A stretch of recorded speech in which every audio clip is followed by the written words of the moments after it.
Carpenter. I'd like to thank you for taking the time to join me on this week's video.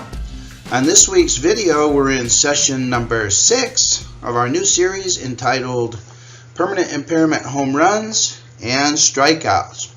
And before we get into the topics of today's discussion, let's just review some of the topics that we've discussed so far. In session 1 of this series, we laid the foundation and the philosophy for our entire program, and that had to do with some of the interesting quotes and concepts contained in Labor Code 4660 as relates to accuracy of permanent impairment ratings and how those permanent impairment ratings must first be based upon the strict application of the AMA guides. Then we talked about the Almarez and Guzman line of cases, which allows physicians, evaluating physicians, which is us, to depart from the strict application of the AMA guides as initially required by Labor Code 4660, and then allows us to exercise our clinical judgment, skill, training, and expertise in providing a more accurate permanent impairment rating from somewhere within the 4 corners of the AMA guides. And this is not inconsistent with the requirement of Labor Code 4660, which requires an application of the AMA guides in the final permanent impairment rating, because the alternative impairment rating within the 4 corners of the AMA guides is still found within the AMA guides.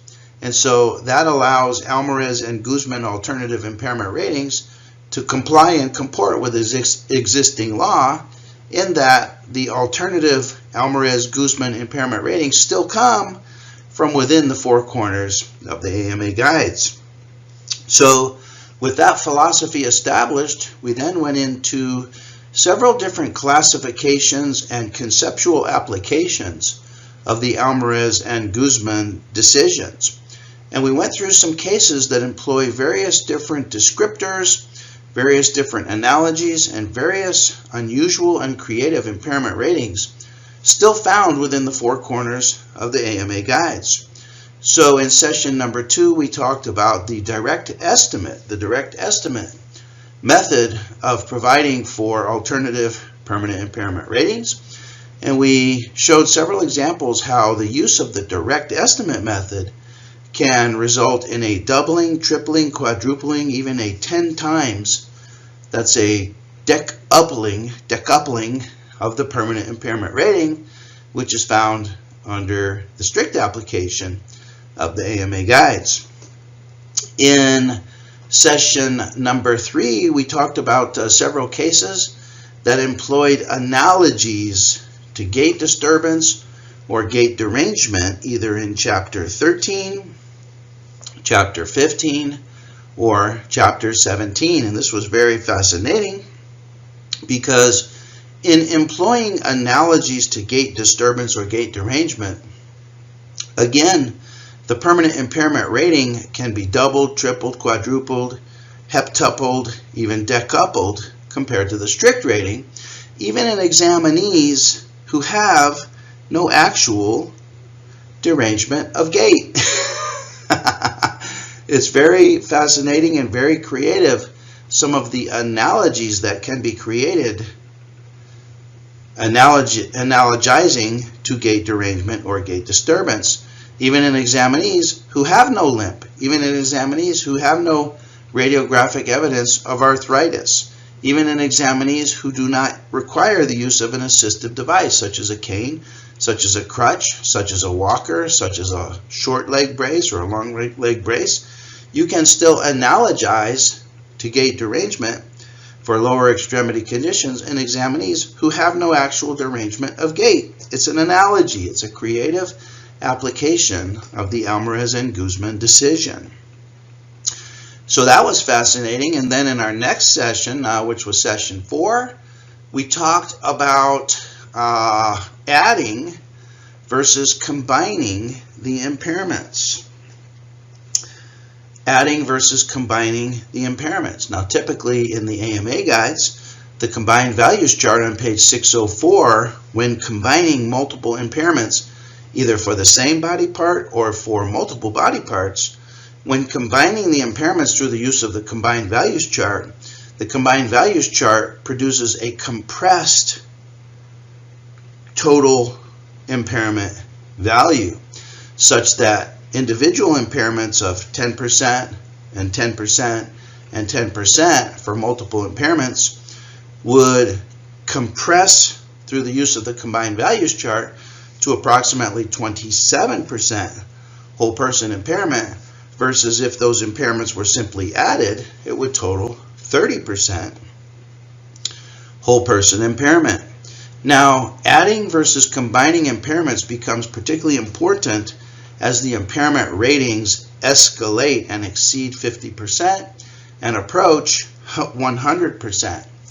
Now, according to the combined values chart, it's nearly impossible, if not impossible, to result in a final permanent impairment rating of 100% permanent impairment.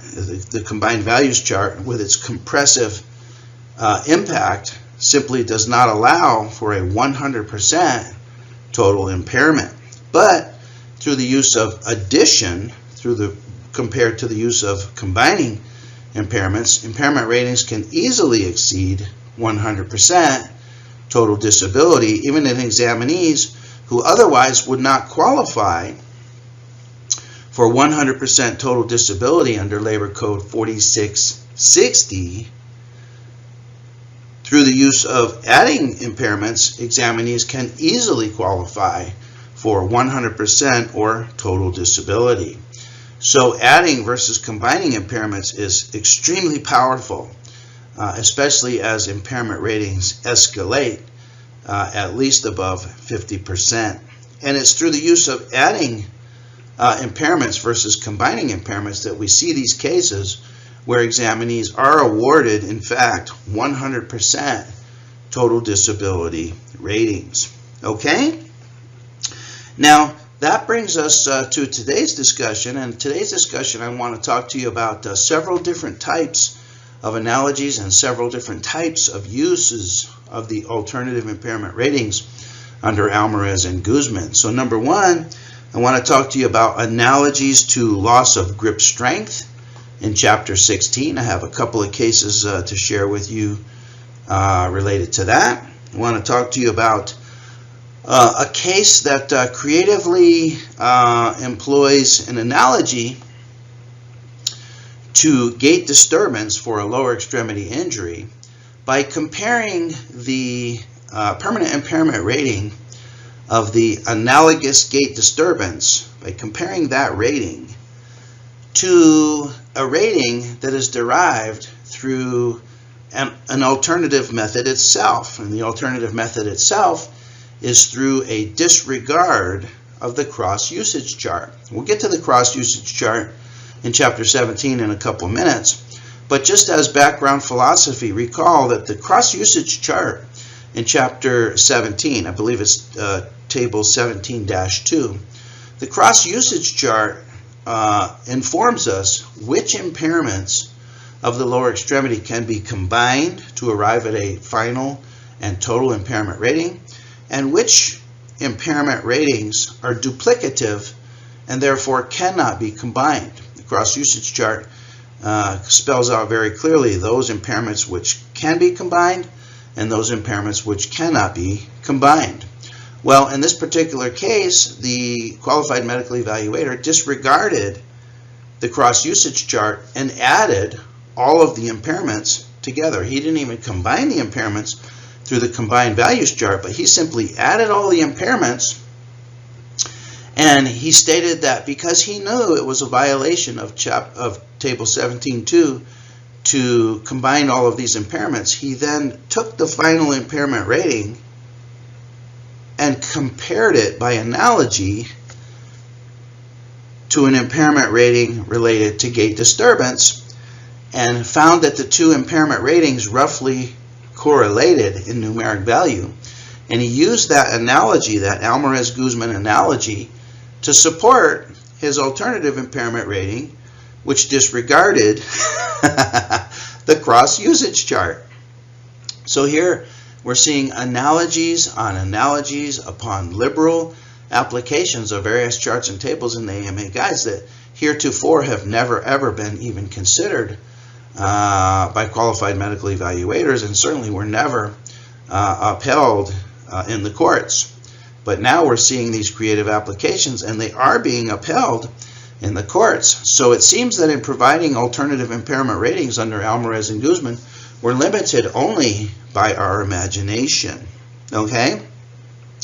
So that's disregard of the cross usage chart. And then I want to share with you another fascinating case that has to deal with a creative impairment rating for headaches, and then also creative applications of the 3% pain add-on. So I think you're going to find all of these cases fascinating, and they all share a common theme in that these alternative impairment ratings and these analogies that have been employed by qualified medical evaluators have resulted in huge permanent impairment ratings for conditions that would otherwise rate very low under the strict application of the AMA guides. Okay?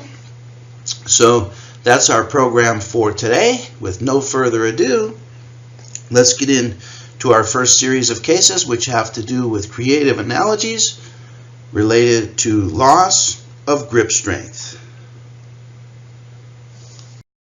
Okay, so let's begin. I have two cases to share with you related to grip loss, an analogy to loss of grip strength.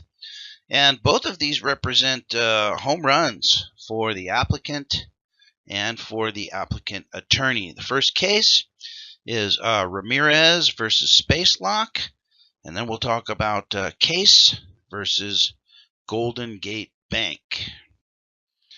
Okay, so with the Ramirez case, we'll talk about the injury in a minute, but the conclusions included that the impairment rating ended up coming in at 36% after apportionment for impairments due to left shoulder, left wrist, left thumb, neck, and psyche.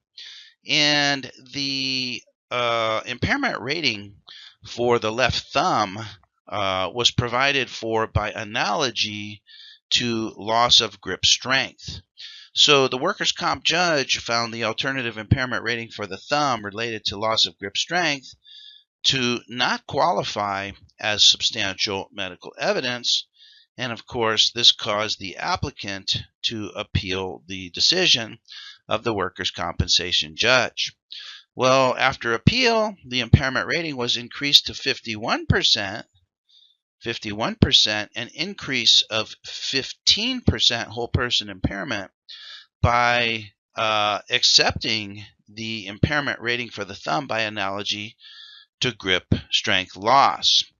The thumb had deformity, but the deformity was not discussed in the AMA guides, and therefore under a strict application of the AMA guides, the impairment for the thumb qualified only for 1% whole person impairment, but using grip loss allowed the thumb to qualify for as high as 18% whole person impairment, basically for an impairment that's not really discussed in the AMA guides. So this represents a huge win from 1% whole person impairment all the way up to 18% whole person impairment. This is a huge win through use of an alternative impairment rating under Almarez and Guzman. So let's explore some of the facts of this case and some of the significant bases for the Workers' Compensation Appeals Board's decision. So with regards to the mechanism of injury, the applicant testified that on the day of the injury, he injured the left side of his neck, the left shoulder, the left arm, and the left hand fingers. Regarding the left side of his neck, it started bothering him the day of the accident. The injury occurred when he was changing a blade and tightening a screw with a wrench, squeezing and tightening it, and a pipe came down and hit his hand, and a piece ended up in his hand. The neck complaints are because of all the pain in his hand and arm. His hand gets swollen. He had problems with the tendons in his neck. He can't handle the pain in his neck, and it affects his ability to do things as he cannot use his hand. The applicant testified that he had 2 surgeries to his hand, one in 2012 and one in 2013. The first one to the left hand, and he is not sure if it was successful. The second surgery was for the left thumb, and it was done because the thumb was deformed. The surgery helped somewhat, but he doesn't have strength and has limited movement in his fingers. Okay, so this examinee had 2 surgeries. And the surgeries apparently have left him with reduced range of motion and reduced strength in the hand. So in describing the permanent impairment for the left hand, the qualified medical evaluator stated that the applicant has a disfigurement of his left hand, especially at the base of his thumb, which has been previously described. So this is a deformity at the base of the left thumb. And he doesn't describe the disfigurement or the deformity, simply he explains that there is a disfigurement. So he goes on to tell us, based on the AMA guides, it is very difficult in the book to find the whole person impairment for this kind of disfigurement, and as a result, the whole person impairment has been based on his marked limitation of grip strength. So here, qualified medical evaluator is invoking impairment due to loss of grip strength. The doctor also commented the AMA guides did not address the deformity and the surgeries to the left thumb. The doctor testified that although he considered the strict application of the AMA guides to provide for 1% whole person impairment, the applicant has had 2 operations on that joint. He had a serious problem with the joints, and just on a common sense evaluation of whole person impairment for such a serious condition for that thumb, I don't think 1% would be a common sense whole person impairment. So this is interesting. Here, the qualified medical evaluator justifies his use of an alternative impairment rating by analogy to loss of grip strength rather than the strict application of the AMA guides based upon what he refers to as common sense. So he doesn't employ any type of a medical reasoning to support a deviation from the strict application of the AMA guides. Rather, he invokes that the strict application of the AMA guides does not provide a common sense impairment rating. So he bases his opinion on an alternative impairment rating on common sense.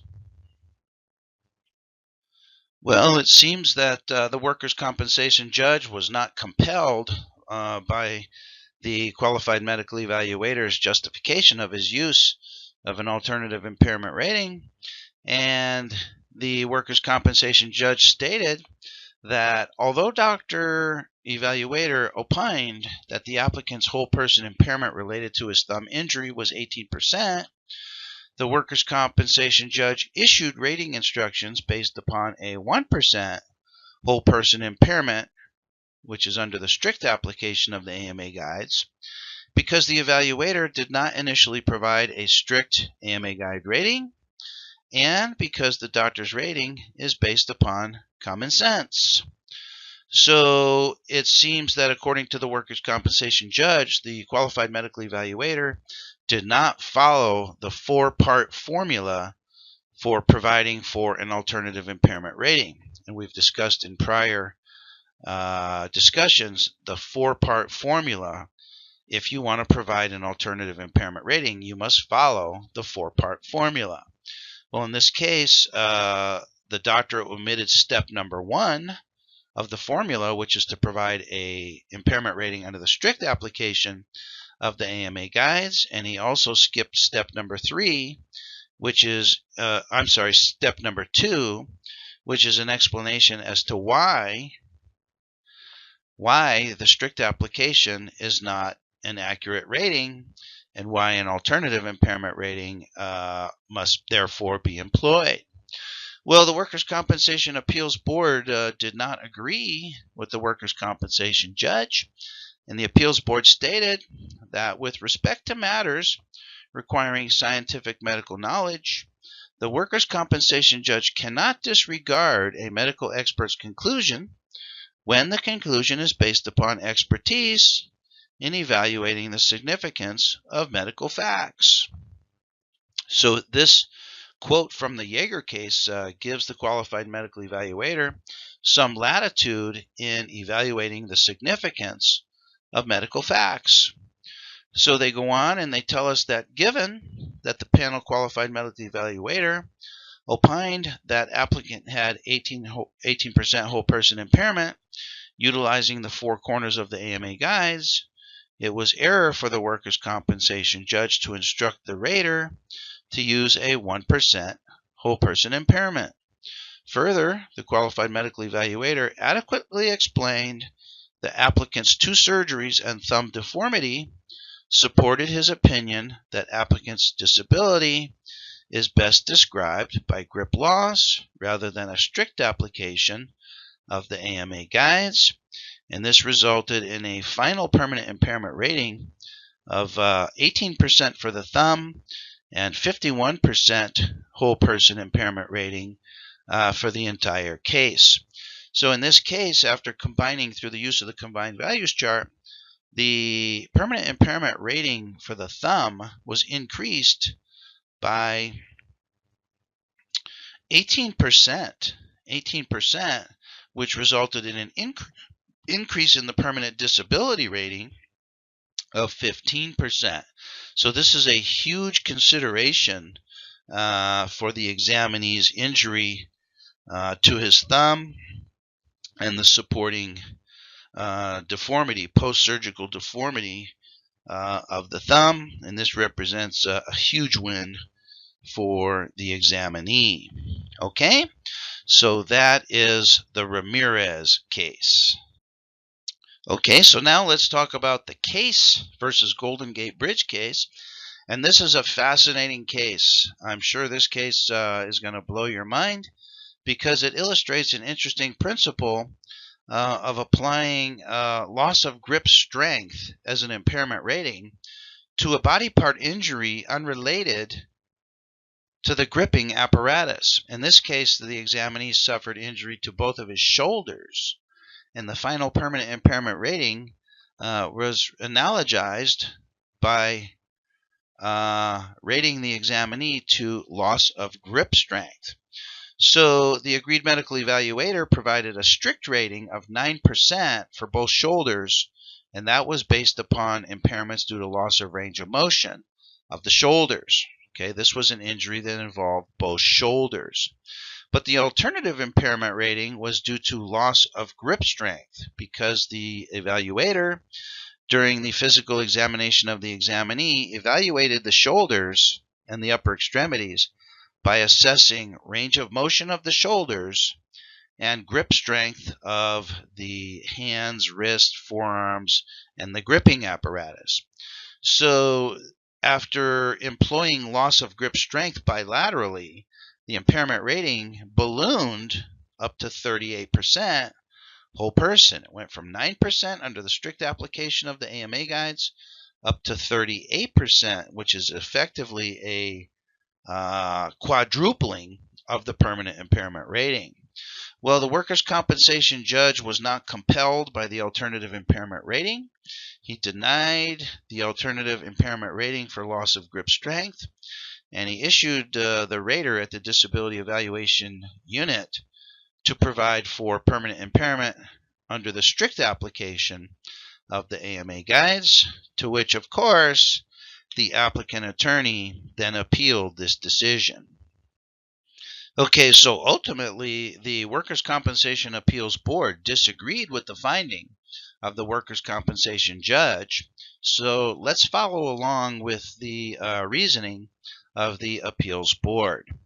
So they tell us that with respect to permanent impairment, the evaluator provided for 2% whole person impairment based on applicant's right shoulders, loss of range of motion, and a 3% whole person impairment for left shoulder loss of range of motion. And these were the findings under the strict applications of the AMA guides. So when it comes to rating the impairments for the shoulder, there are several different impairments that the shoulder can be left with. The shoulder can be left with impairment after a surgical procedure, such as a resection of the distal clavicle. It can be left with impairment due to loss of range of motion. It can be left with impairment due to loss of strength. Okay, in other words, it can qualify for impairment due to loss of stability, in other words, shoulder instability. So there are many impairments of the shoulder. And this report doesn't tell us that the examinee did not qualify for those other impairments. In other words, that the examinee had normal strength, that the examinee had normal stability, that the examinee did not have a resection of the distal clavicle. This impairment rating is simply based on range of motion. So I would assume that the evaluator did assess for loss of strength impairment, and at least at the shoulder, that the examinee presented with normal strength at both of the shoulders. Although that may be an assumption, I'm simply trying to read into the evidence that we have here as described in the appeals board decision. Well, the qualified medical evaluator explained his alternative impairment rating by stating that under Almarez and Guzman for his shoulders, the above rated impairment ratings are inaccurate because while they take into account loss of range of motion, they do not account for strength loss. Now, I'm already assuming that the examinee has normal strength at the shoulders because the qualified medical evaluator did not provide an impairment rating for loss of strength of the shoulders, which is one of the impairments of the shoulders. So it's not clear what he's talking about here for strength loss. Well, he continues and he says, to correct for that, I turn to table 1632 on page 509 and note that Mr. Case's right hand grip strength would be expected to be such and such, but his best effort was only 2/3 of that. Therefore, this qualifies for a 12% whole person impairment rating, which is accurate for the right shoulder. Now, isn't this amazing? The qualified medical evaluator is invoking impairment due to loss of grip strength at the hand for an injury at the shoulder. Okay, so Mr. Case did not injure his hands. His injury was to the shoulders. But here the evaluator is employing an impairment for an unrelated body part, which is the wrist and hands. He goes on and he says, likewise for the left shoulder, Mr. Case would be expected to have 43.5 kilograms of grip strength, but his grip strength is reduced. Therefore, he qualifies for 12% whole person impairment for the left shoulder. So 12% for the right shoulder, 12% for the left shoulder, compared to the strict application of the AMA guides, which was 2% and 3%. So these impairment ratings due to loss of grip strength represent a multiplication of 6 times and 4 times, respectively, for the right and left shoulders. Well, the workers' compensation judge was not impressed by this, and he found that the alternative impairment ratings did not qualify as substantial medical evidence. And he explained this by stating that, first of all, I find that the need for rebuttal of the strict rating has not been established. Such rebuttal is appropriate in cases that are complex or extraordinary, but other than his statements that the strict ratings are not accurate, Dr. Mandel does not explain whether and why this case falls outside the range of upper extremity disabilities that are described in Chapter 16, which would necessitate a departure from the prescribed protocol, which is the use of the strict application of the AMA guides. In fact, his reliance on grip loss is in direct contradiction with Section 16.8a of the AMA guides, and neither his report nor his deposition testimony provides an explanation for this deviation. And here's where he drops the boom. He says, also, it's not clear to me why applicant's shoulder injury should be evaluated by looking at his hand grip strength. Interesting. Well, then the workers' comp judge also goes on to talk about how even the grip strength values are not described in the charts and tables of the AMA guides, because this particular examinee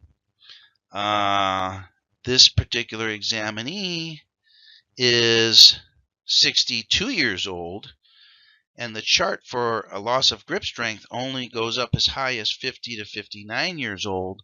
So it could be argued that the chart that describes loss of grip strength values does not apply to this examinee because he's outside the range that's described in the chart. So the workers' compensation judge issued rating instructions based on the strict application of the AMA guides, which was 2% whole person impairment for the right shoulder and 3% for the left shoulder. Well, on appeal, the appeals board disagreed with the workers' compensation judge, and the appeals board upheld the alternative impairment rating due to loss of grip strength. And they explained their reasoning as follows. They said an alternative rating instead of the strict rating may more accurately reflect an applicant's impairment in those complex or extraordinary cases which involve conditions that are manifested only by subjective complaints, such as what was found in the Cannon case, which dealt with plantar fasciitis. In Cannon, the examinee had subjective complaints related to heel pain, but had no actual physical examination findings. So those are subjective complaints only.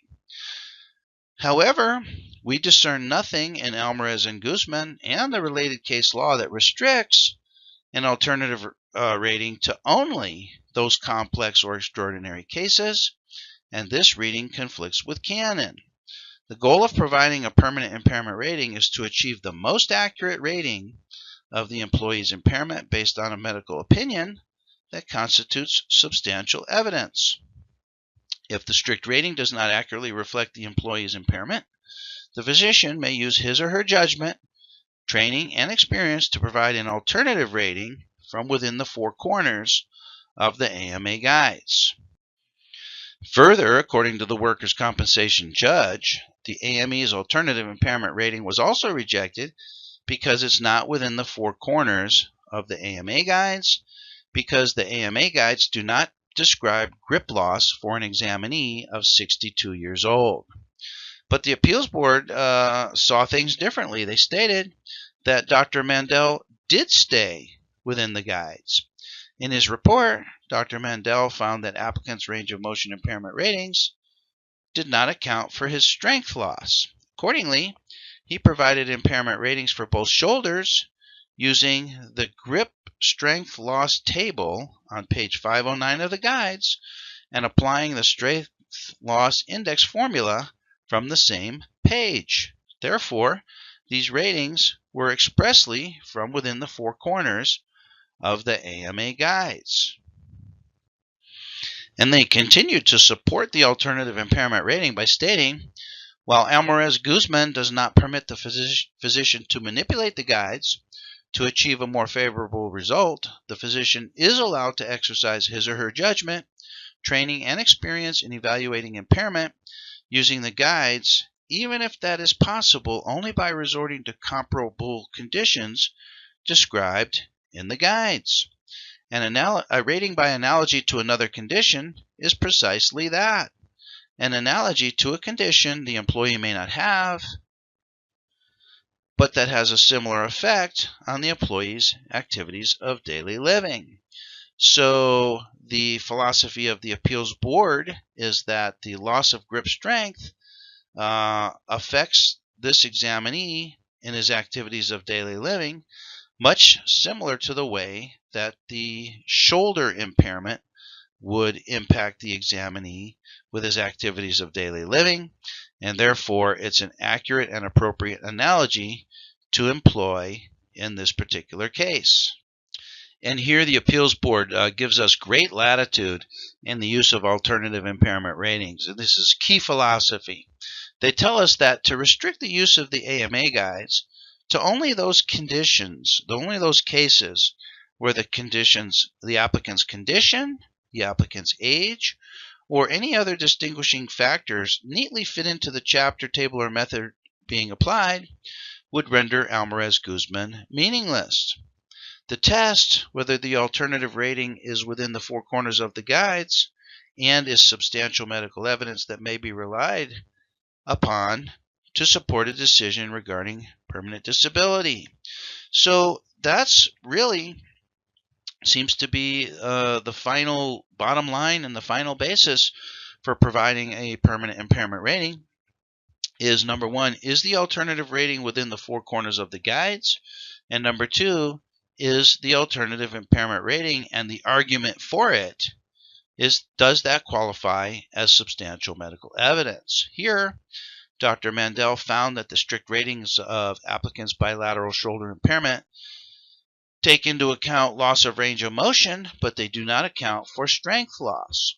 Dr. Mandel measured applicants' grip strength for both upper extremities as part of his examination, and utilizing these measurements, he provided impairment ratings using strength loss index formula from the AMA guides. Consequently, Dr. Mandel explained why the strict ratings did not accurately reflect applicants' impairment, and he utilized his judgment, experience, and training to provide alternative ratings from within the four corners of the AMA guides that more accurately reflect the applicant's impairment.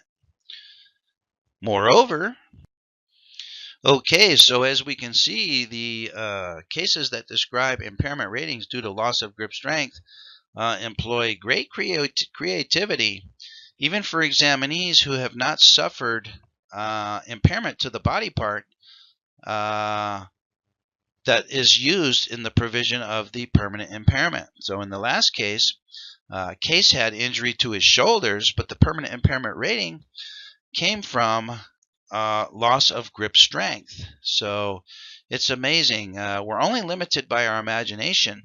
And if you can imagine impacts or limitations and activities of daily living that your examinee may have, and compare other conditions in the guides that have similar limitations and activities of daily living, that creates fair game for the use of an alternative impairment rating by analogy to similar conditions that have similar impact on activities of daily living. Well, our next case, Fernando Perez, is also exemplary and demonstrates great creativity in providing for high permanent impairment ratings. So with Perez suffered injury to his knee, and then also, as a compensable consequence, had injury to the gastrointestinal system, likely due to medications given for the orthopedic condition.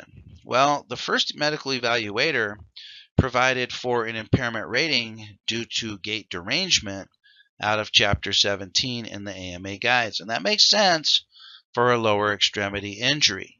Lower extremity injuries are described in Chapter 17, and the evaluator provided an impairment rating out of Chapter 17 by describing a gait derangement.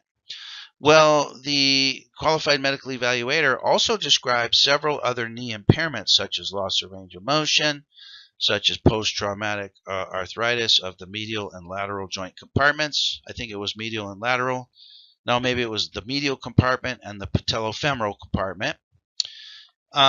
He described impairment due to atrophy. He described impairment in the opposite knee as a compensable consequence due to limping of the injured other knee. Well, according to Table 16.2, the cross-usage chart in Chapter 16, none of these other knee impairments, such as loss of range of motion, post-traumatic arthritis, etc., can be combined with gait derangement as a permanent impairment rating. So only the gait derangement would exist and persist under a strict application of the AMA guides, because the other knee impairments would fall off due to blockage by the cross-usage chart. Well, the qualified medical evaluator employed an alternative impairment rating by adding all of the other knee impairments to the impairment due to gait derangement, completely disregarding the rules and the usage of the cross-usage chart. And of course, the workers' compensation judge rejected this alternative impairment rating, which of course prompted the applicant to appeal the decision of the workers' compensation judge. So here is the cross-usage chart. It's correctly labeled as Table 17.2. This is in Chapter 17 for lower extremity injuries. And you'll note that here's the column that relates to impairments due to gait derangement.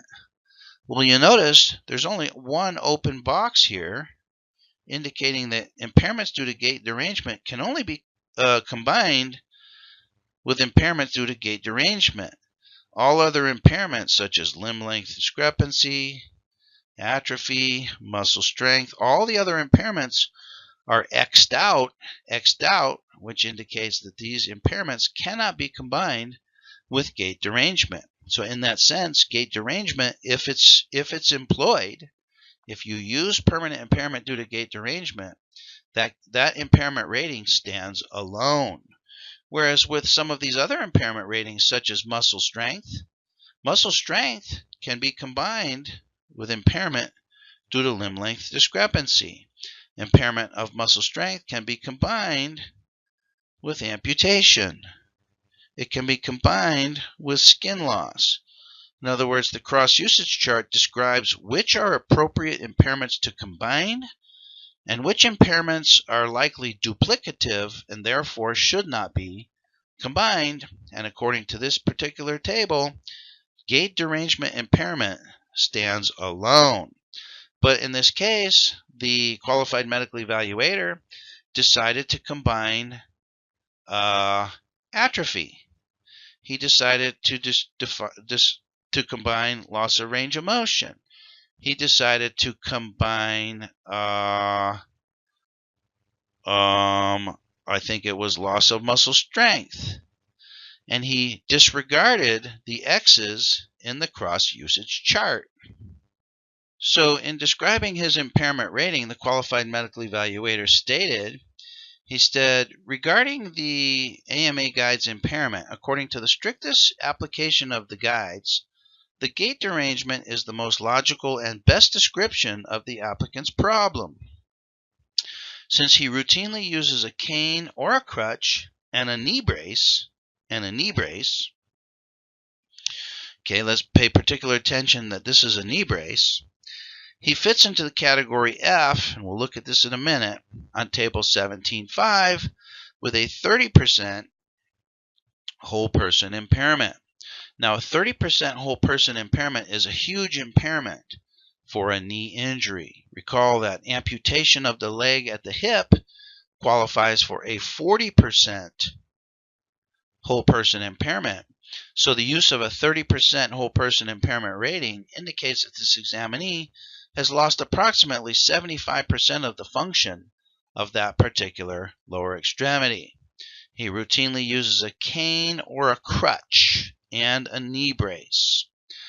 So the examiner felt that this huge permanent impairment rating of 30% was not adequate or was not accurate. And he goes on and he states, having said that, I feel I must impose Almarez Guzman to best characterize the constellation of problems this applicant actually has as a result of his injury to his left knee and the captured knee problem that I've been talking about the last few years. By captured knee, the medical evaluator is describing loss of range of motion of the knee in both flexion and extension. The examinee had an extension lag of approximately 15 degrees. So he goes on and he says, I direct the attention of the parties to the cross-usage chart, Table 17.2, on page 526.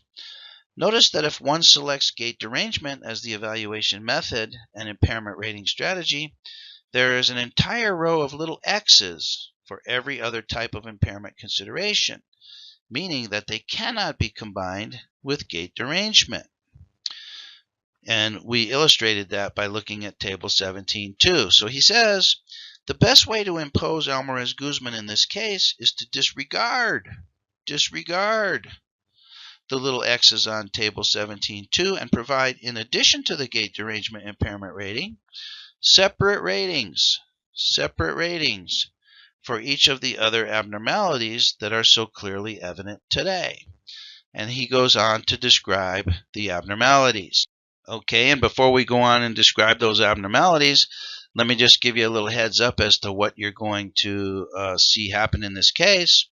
Remember that under the strict application of the AMA guides, the evaluator opined for category F due to routine use of a cane or crutch and a knee brace.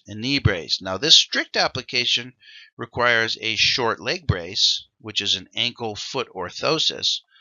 This particular examinee has no impairment at the ankle or the foot and does not require use of a short leg brace, but the medical evaluator invokes his first analogy by analogizing a knee brace to a short leg brace. Okay, and for that, the examinee qualifies for 30% whole person impairment. Well, we're going to see that through analogy, the medical evaluator is going to provide for a 100% increase, in other words, a doubling of the permanent impairment rating from 30% to 60% by somehow analogizing to the routine use of 2 canes or 2 crutches and now a long leg brace.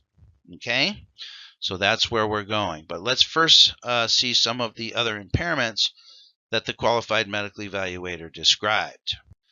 So he says, first of all, with respect to range of motion, the applicant has a 70 degree total arc of motion. There's 90 degrees of flexion, but there is a flexion contraction of 20 degrees, which yields a 14% whole person impairment due to loss of range of motion. So that's 14%. Next he says, let's take a look at the anterior cruciate ligament. The applicant does not have laxity of the cruciate ligament. He has, however, too much tightness of the cruciate ligament, but this is accounted for by the 14% whole person impairment due to loss of range of motion. So there's no permanent impairment rating for the anterior cruciate ligament. Next he goes on and he talks about articular cartilage. He says there's articular cartilage narrowing, which results in impairment rating.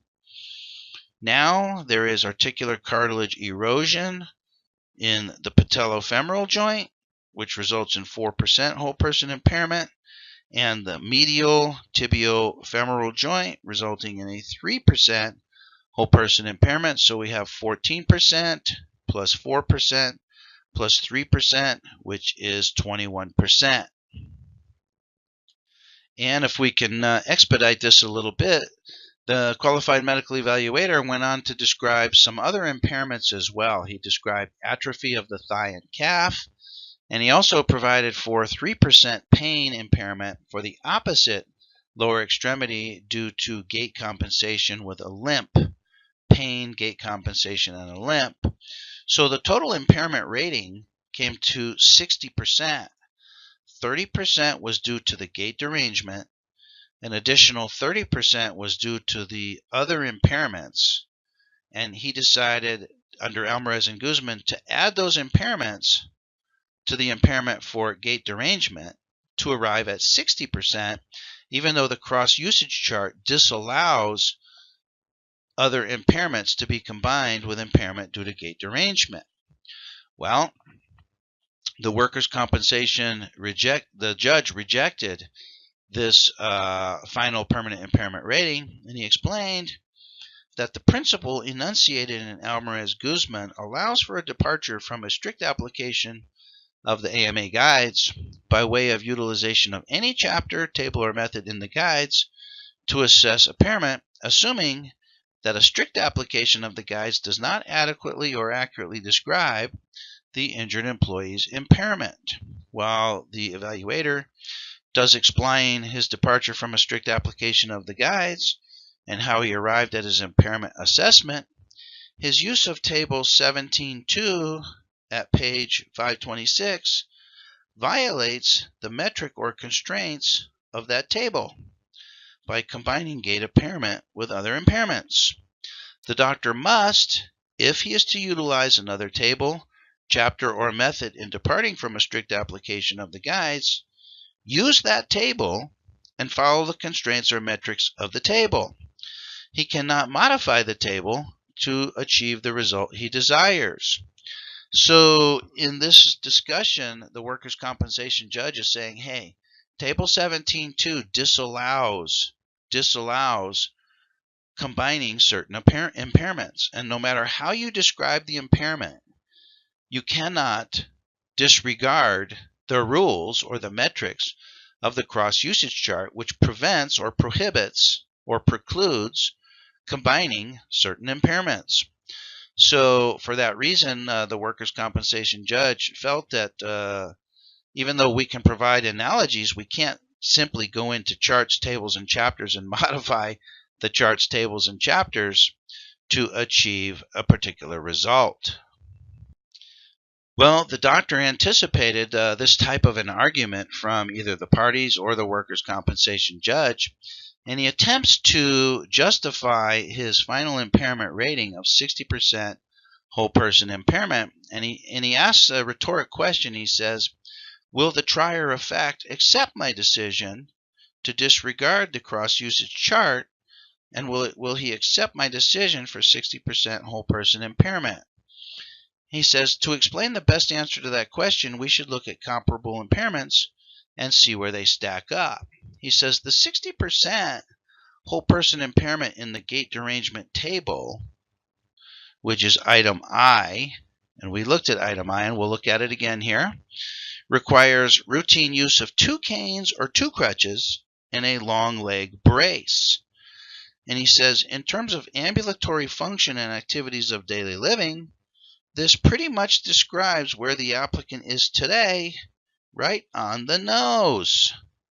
Now, he doesn't describe the examinee's ambulatory function, and he doesn't describe the examinee's losses of activities of daily living. He simply summarizes that in terms of ambulatory function and activities of daily living, that the examinee is closely described by a person or by an impairment that requires routine use of 2 canes or 2 crutches and a long leg brace.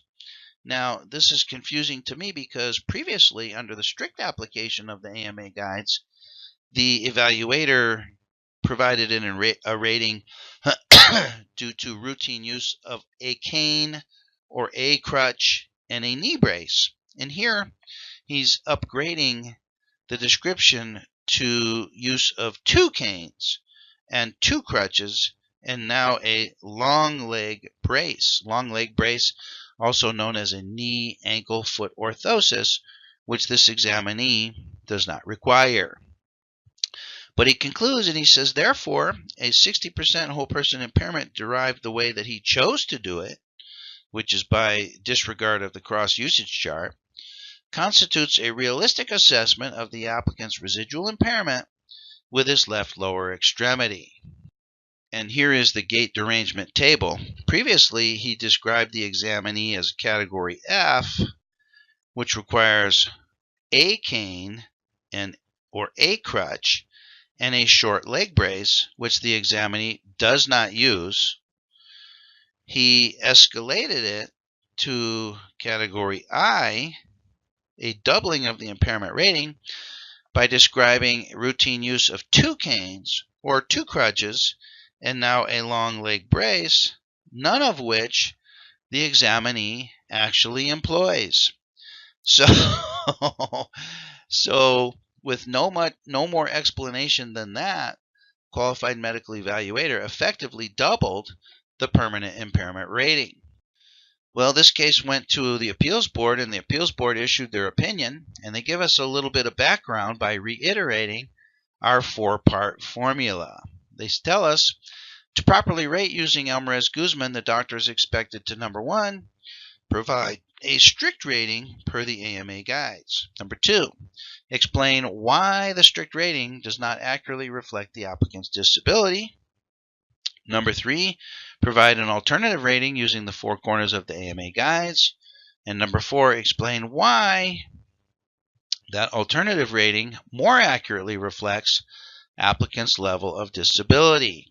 So here, the AME provided a strict rating of 30% whole person impairment and provided a detailed opinion as to why applicant's actual impairment was greater than 30%. In my opinion, he did not provide a detailed opinion, but the appeals board was satisfied that the opinion was indeed detailed. The workers' compensation judge rejected the evaluator's Almarez Guzman rating because the doctor did not follow the strict rules of the AMA guides in combining the applicant's gait derangement with other impairments. In other words, he disregarded the cross-usage chart. However, this is the appeals board speaking. Per the holding in Almarez Guzman, the physician is not relegated to the role of taking a few objective measurements and then mechanically and uncritically assigning a whole person impairment rating that is based on a rigid and generalized protocol and that is devoid of any clinical judgment. We find that the doctor's opinion conforms to the holdings in Almarez Guzman and constitutes substantial medical evidence.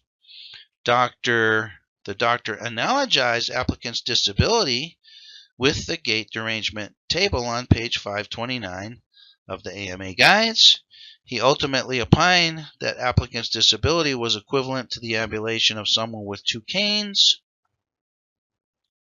or crutches and a long leg brace, which described applicant's impairment right on the nose. Now, I want you to picture for me in your mind a person who ambulates with 2 canes or 2 crutches and a long leg brace. Okay, this is a person who's significantly impaired, not only in ambulation, but also in activities of daily living. I mean, just think about a long leg brace, a knee, ankle, foot orthosis.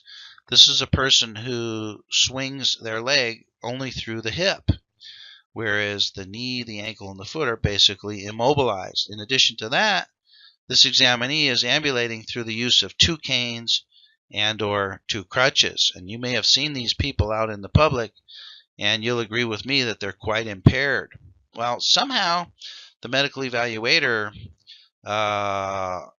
escalates the impairment with ambulation from a category F, which is 1 cane or 1 crutch and a knee brace, now to a person who requires 2 canes, 2 crutches, and a long leg brace. And in my opinion, it doesn't adequately explain how or why he did that.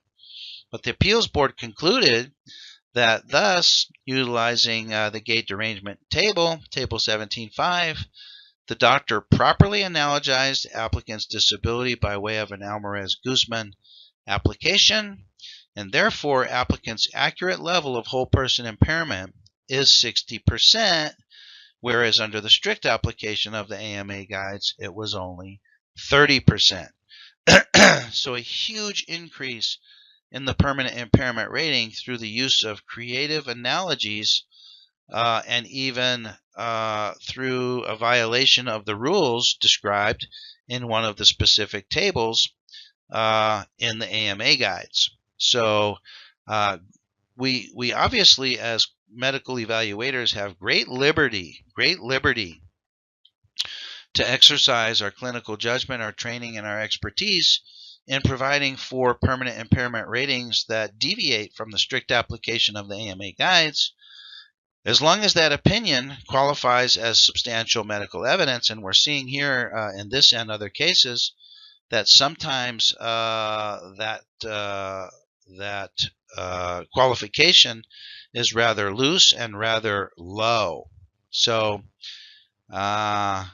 this gives us great latitude in providing for alternative impairment ratings.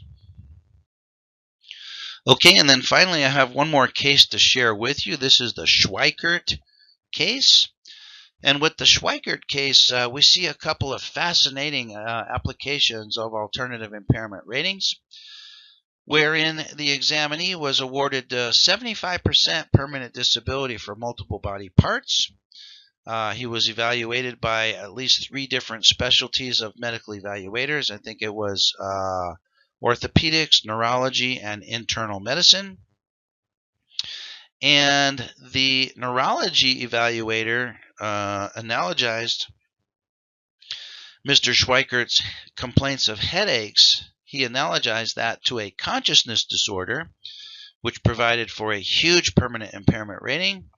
And then in addition, the 3% discretionary pain add-on that we as qualified medical evaluators have at our discretion to employ in those cases where it seems that the examinee's pain is beyond that which would ordinarily be expected for the impaired condition. And so in this case, the 3% pain add-on was used 3 times, was used once by each of 3 different medical evaluators. And of course, the defendant objected to both of these liberal applications of alternative impairment ratings.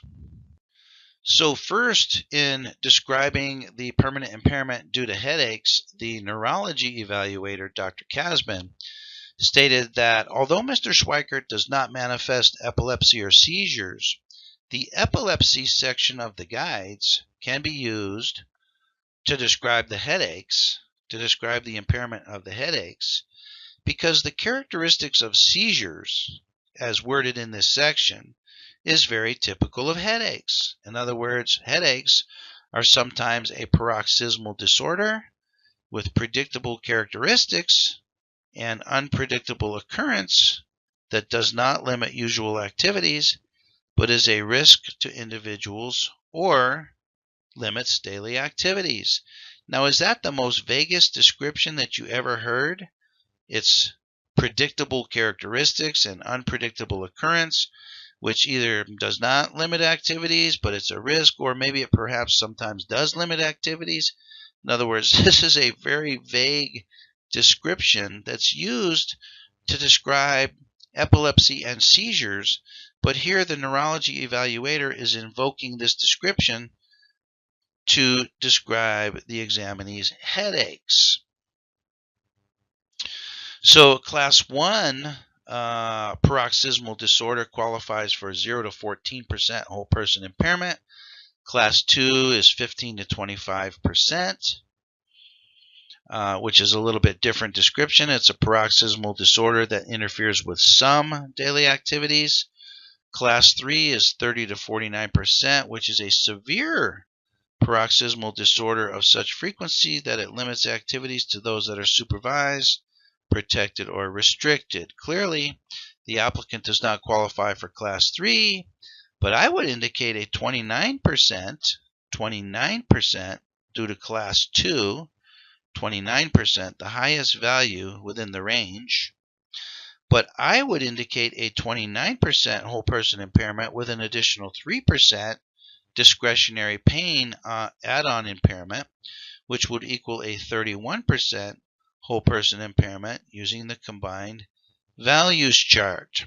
Okay, so this is a 31% impairment rating for an examinee who has some type of headaches. Okay, headaches, according to the AMA guides, qualify for very low or no impairment, qualify for as much as 3% whole person impairment under Chapter 18, but here through invoking Chapter 13, the medical evaluator has the impairment rating all the way up to 31% whole person impairment, and here he uses a 3% pain add-on. The orthopedic medical evaluator, Dr. Mandel, provided his rating, and he related his impairment rating to the cervical spine.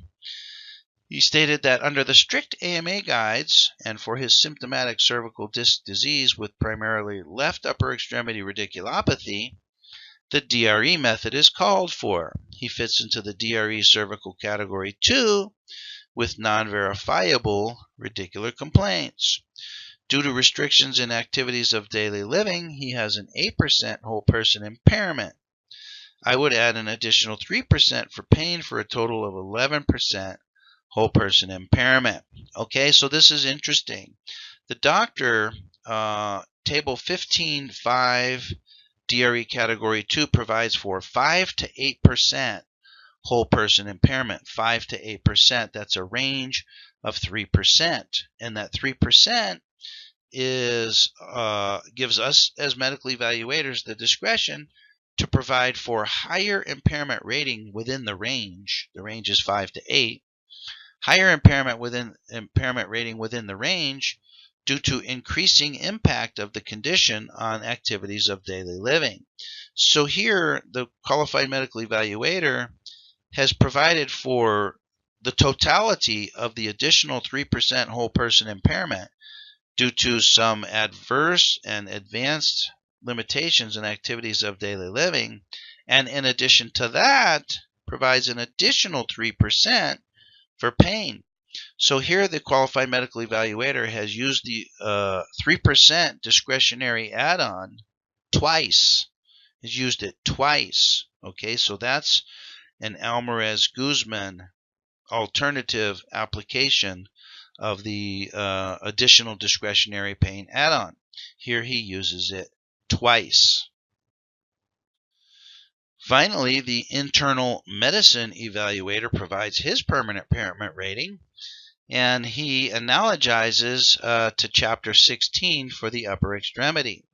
He says there's a table on page 498. It's table 1617 entitled Impairment of the upper extremity due to peripheral vascular disease.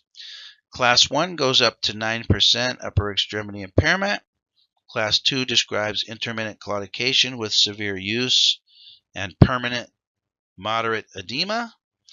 And he states that the simplest and perhaps most accurate use of the guides is to state that the claimant is a 10% upper extremity rating, borderline between Class 1 and Class 2, which would convert to a 6% whole person impairment with an add-on of 3% for pain symptoms for a 9% whole person impairment. So the doctor does not describe how and why this particular table is accurate. He does not describe how and why the examinee fits into a borderline between Class 1 and Class 2. However, he provides for his opinion that the impairment rating is 10%, somewhere between a Class 1 and Class 2, and then uses the additional 3% discretionary pain add-on for the third time in this particular case. So because of the huge permanent impairment ratings that result from these creative applications of Almarez and Guzman, the defendant had no option but to appeal the decision of the workers' compensation judge, and the defendant contended at least two things. Number one, that the applicant is not entitled to more than one 3% pain add-on, and then of course the defendant also objected to the description of headaches as a consciousness disorder at 31% whole person impairment. So here, each of the reporting doctors explained why the recommended whole person impairment, including the pain add-on, accurately described applicant's disability caused by the injury.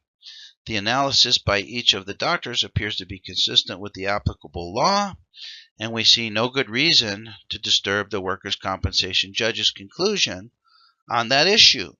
So here, in one fell swoop, they approved the use of the pain add-on, which I described it as being 4 times the use of the pain add-on. They permitted the use of the pain add-on 3 times, once by each of the physicians. In my opinion, it was actually used 4 times. But here, at least 3 times, they provided for additional impairment with a 3% add-on by each of 3 different medical evaluators. So in my opinion, that's unbelievable. And in addition to that heavy blow assumed by the defendant, The defendant had a one last chance objection by asserting that it's not appropriate to rate applicants' headaches as a consciousness disorder. Consciousness disorder. And the appeals board upheld the consciousness disorder. They stated, as noted above in his January 2015 report, the neurology evaluator explained why it was appropriate to use the whole person impairment described in Table 13.3 as a consciousness disorder. He explained why the impairment factors identified in Table 13.3 were applicable to applicant's symptoms caused by his head injury.